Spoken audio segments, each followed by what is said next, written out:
Hello and welcome to episode number 3 of the Jimmy Canz Show. This week we are going to discuss something different from the previous first two episodes, and that is some football. Football is another thing I enjoy quite a bit, so that is one of the things that we will also be discussing here on the Jimmy Canz Show. So the NFL season is in the books, regular season that is. Postseason begins this coming weekend, so I figured why not discuss the entire postseason.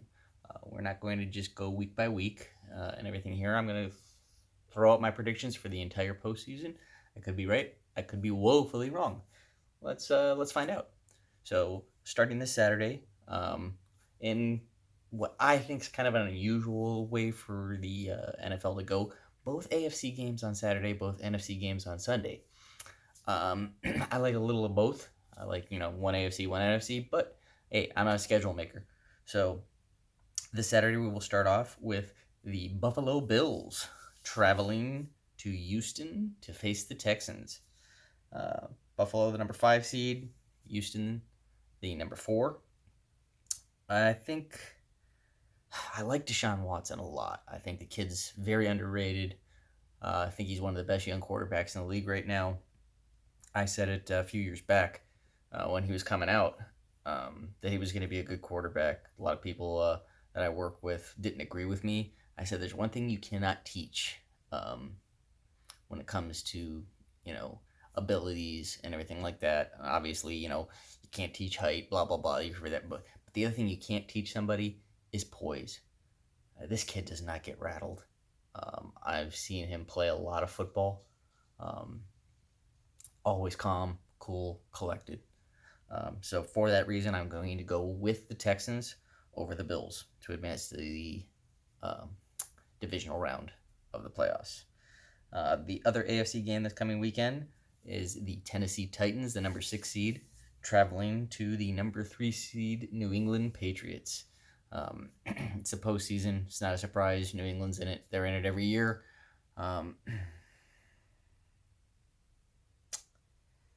They've never made it to the Super Bowl without having that first round bye. Tennessee has gotten hot right now, but the fact that it is in New England, even though they have lost now 2 games in Gillette for the first time in a long time this season, with the last one being to the Miami Dolphins, I'm still going to go with the postseason experience and the New England Patriots in this in this wild card round.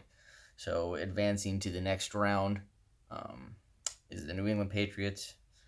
On the NFC side, this coming Sunday, we will have the number 6 seed Minnesota Vikings taking on the number 3 seed New Orleans Saints. This one I'm not going to go into a lot of discussion about. I just think there's way too much firepower and a surprisingly underrated defense with the Saints. So I think the Saints pretty much kind of roll through this one. I don't think Kirk Cousins and that lot in Minnesota is going to have the answers that they need to counterpunch Drew Brees and Michael Thomas, Alvin Kamara. I mean, that's just they're just a juggernaut right now. The Saints. So I'm going to go with New Orleans to advance to the divisional round on the NFC side. And then our final matchup for this opening wildcard weekend is the number 5 seed Seattle Seahawks and the number 4 seed Philadelphia Eagles. Eagles backed in to this one, in my opinion. Yeah, they needed to win to get in, and they did what they were supposed to do. But the NFC East was just such a train wreck this year. To win a division with barely over a 500 record does not say much about your division. So for that reason, I'm going to go with the Seahawks over the Eagles to advance to the divisional round. So now let's go back to the divisional round. So I'm not exactly sure what order these games are going to be in. So I will just do them the way that I see fit.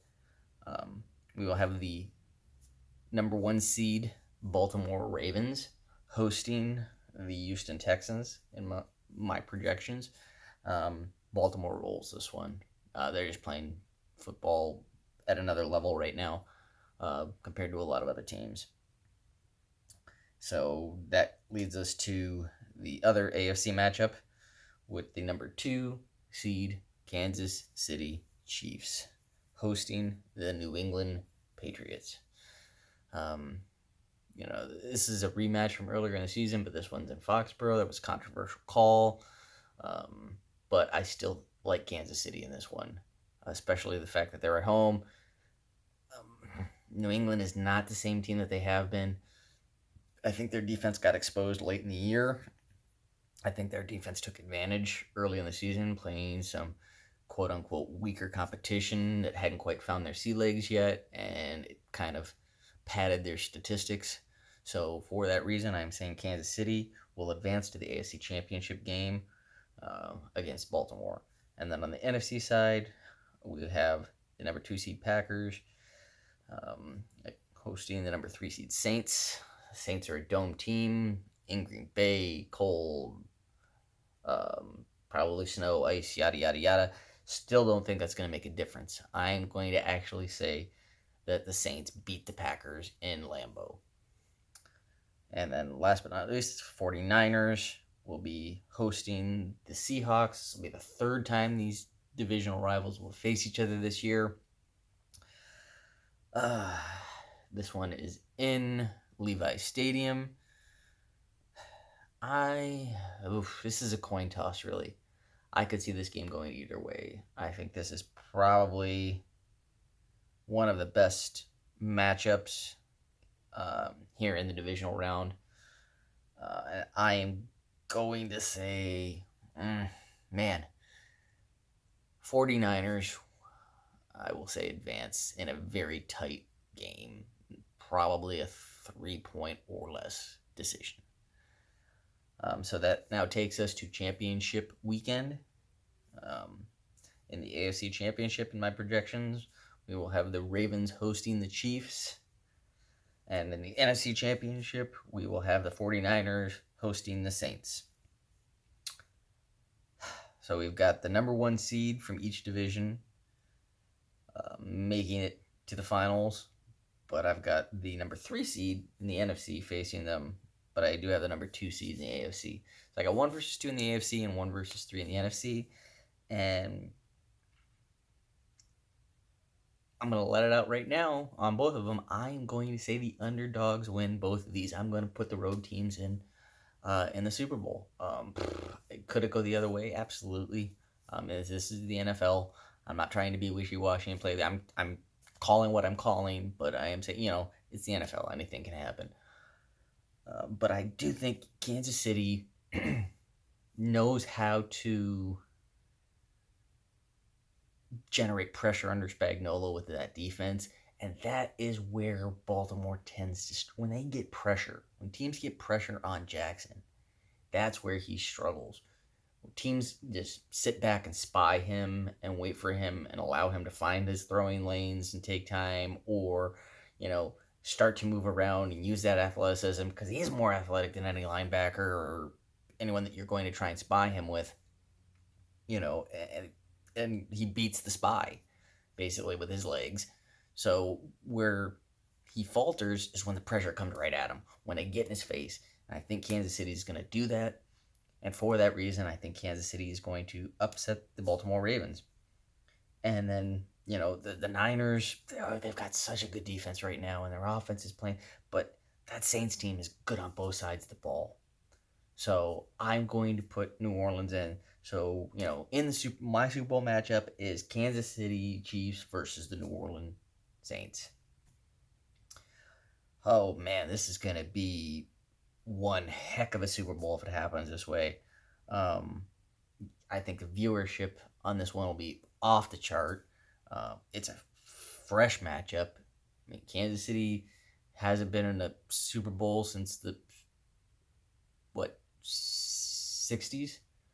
The Chiefs are 10 years since their last Super Bowl appearance. Old guard versus new guard.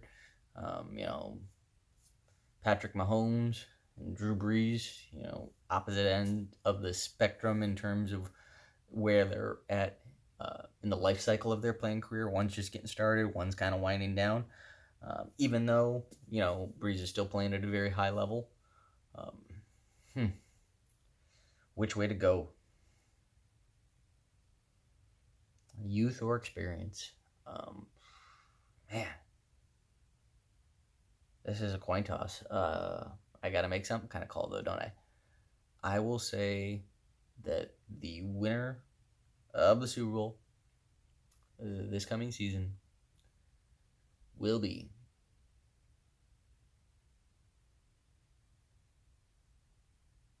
the New Orleans Saints. It's going to be a close game. I think New Orleans defense is just a little bit better. Like I said, I think Kansas City is going to find that pressure that they need to get past Baltimore, but pressuring Brees is not the same thing as pressuring Lamar Jackson. He's an experienced quarterback. He knows how to step up in the pocket, work the pocket slide, find his lanes, pump fake, get you off your mark, find the open man. I'm going to say that experience carries them to their second Super Bowl title. I think it'll be a very close game. I think this is probably going to be one of the better Super Bowls that we have seen in a while. But I will say that New Orleans wins the Super Bowl by a score of 36 to 33. So a 3-point game, pretty high scoring game. Both these offenses know how to generate a lot of points. And defenses are going to make some stops, but not very many. I think New Orleans will make one stop more than Kansas City. And that's my projections for this NFL postseason. Like I said, we'll be back here shortly. I will do a Worlds Collide special. I will do a Royal Rumble special. I will also do an NFL draft projection. I'll go through the first round. After that, so much movement happens, even in the first round, throw things off. But, hey, let's have some fun with it. Please, I'm trying to build this channel. Please please share, please subscribe. And I hope you all have a wonderful, wonderful new year. Now that we are into 2020, let's move on and to bigger and better things in life. And I will see you all next time.